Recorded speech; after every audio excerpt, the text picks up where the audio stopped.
Too often in our world, people polarize around that idea that somehow if it's pro-environment, it's going to be anti-business.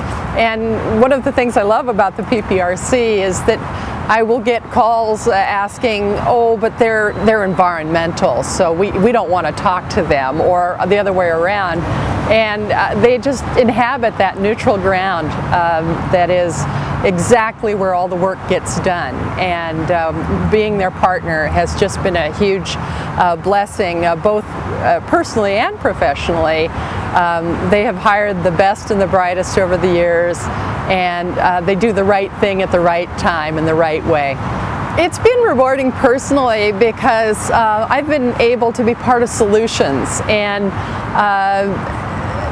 as I say, the PPRC is filled with bright people, and they have an ability to find solutions and to make it work for business, for the economy, for the social equity aspects of things, but also for the environmental part of it. And so honestly, they embody what sustainability is all about.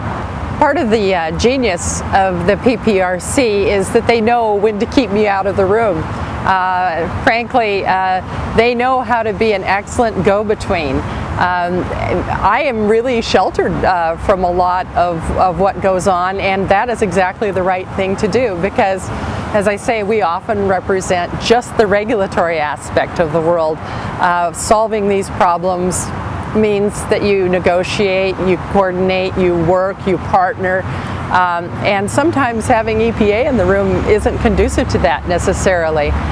We certainly support it and nurture it, but it is really effective when this third party comes in with solutions.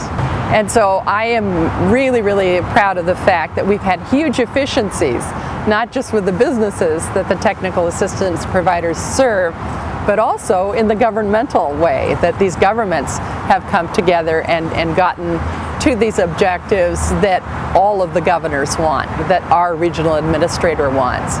And so they've just been wonderful conveners and facilitators of having us all work together. I think the polarization around environmental issues is extremely destructive.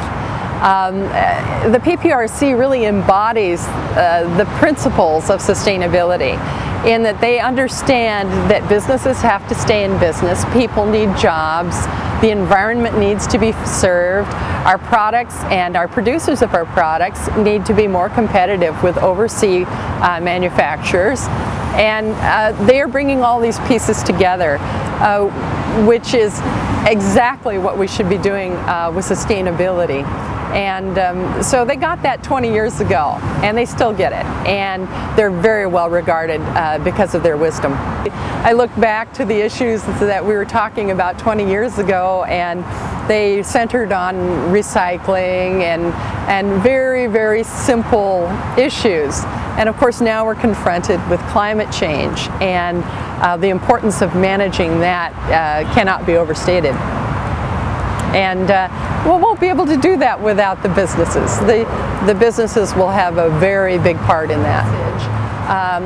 Making us all better stewards as we go forward is really an important piece of what they're doing. And inherent in all of this, of course, is this issue of climate change, and we can no longer think about the environment as simply being toxics or solid waste. The environment has everything to do with climate and greenhouse gas emissions, and so I can't help but think that that will be a primary component of what they do next. I think one of the wonderful things that PPRC has done is that they've had amazing directors. These directors hire amazing people. They're able to do so because they have the right work. The right work is working smart with economic needs and environmental needs, and using one to bolster the other. And I think young people that have come to work for them over the years, and some not so young, are really engaged around that message. And I think that they are able to hire the best and the brightest. And not only have you been steadfast defenders of the environment, you have also been a joy to work with, and I just hope the best for the PPRC in the next 20 years, and I hope you do as well. I know you do as well, and let's get to it.